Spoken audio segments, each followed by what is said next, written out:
Most of us, saving for a baby is not easy. You might not know all the stuff you need to get, how much it might cost, and if the baby has come as a surprise, this might feel even harder for you. This video will be suitable if you're planning to have a baby or it's unexpectedly come to you that you're pregnant. We're going to give you 3 top tips as well as go through how much that we saved to have a baby, including the itemised lists, how much things cost, what we're buying and how much we're spending. Coming up.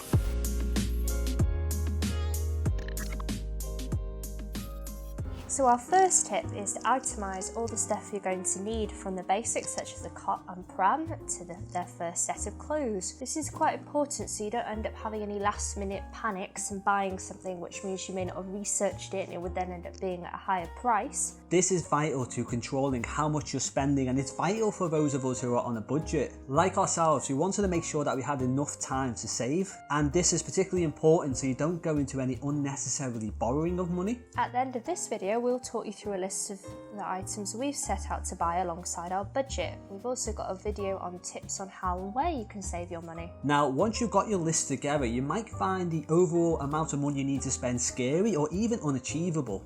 And as a result, you might find yourself needing to either cut down on how much you're spending or really ramp up how much you're saving. In either case, a first step would be in this situation to consider what in your item list do you need and what is perhaps just a want. Some items you'll definitely need, like a cot or a pram, but sometimes the particular cot you might want could be, say, £500, but you don't have a £500 budget for a cot, so sometimes it's about making that sacrifice which then makes it affordable. Similarly, there's some items that you might feel you don't actually need at all, like a baby bath or a full-on changing table. These are a lot of items that some parents feel they could live without, and going without them would make more financial sense. The important thing to remember is the baby is not going to care what brand of pram that you've got or what features that it has. The person who tends to care most of all about this is just you. And also what's important to remember is that all these items are time limited. At some point we won't need them anymore. So not only does your baby not care that you've got the branded pram with the coffee holder, but neither will yourself in a few years when it comes to either selling it on or getting rid of it.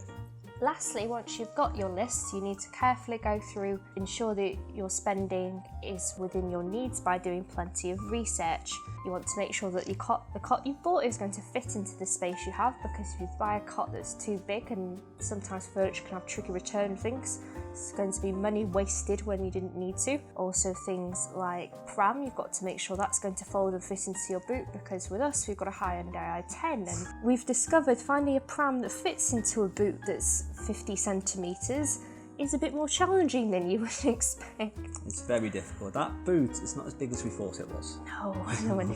So remember, on this channel we're actually going to be reviewing the things, so reviewing the cot we bought, reviewing the pram that will hopefully fit in our i10. But if you are ever stuck, remember the internet is full of people that are willing to help you, and the websites we recommend is things like NetMums, Mumsnet, and just in case you're a dad watching this or a dad to be, dads are welcome there as well. Don't be put off in the title. I've never had any issues. But if you do have any questions that you feel like you would like us to answer, or someone in our subscribers list, we're hoping to start building a community around the budget baby, so just pop your questions down below, we're happy to answer.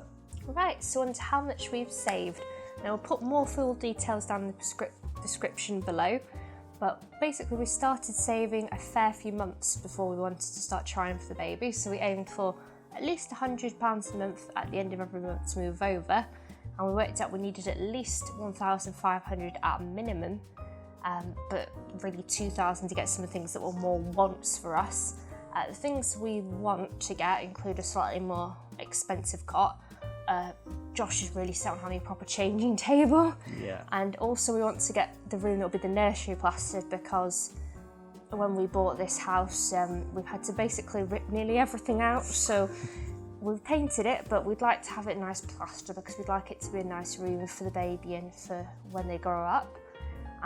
And also it's got an Artex ceiling, which, if anyone knows what they look like, they are not nice. So plastering was definitely something we've had to budget for as well, but it's more of a want, definitely. It is more of a want. We don't need to have it plastered. It's nice to have smooth walls, but the ceiling, if you don't know what Artex means, some people call it a popcorn ceiling, where it's basically like these little bumps all across the ceiling, and I just want to get rid of it. It's not something that we desperately need, it's something that we want, but fortunately I think we're going to be able to afford it. Now, we didn't want to bore you with listing every other item that we need or want to buy, and they are listed down below if you want to check out the description. Please just comment on what you think about our budget.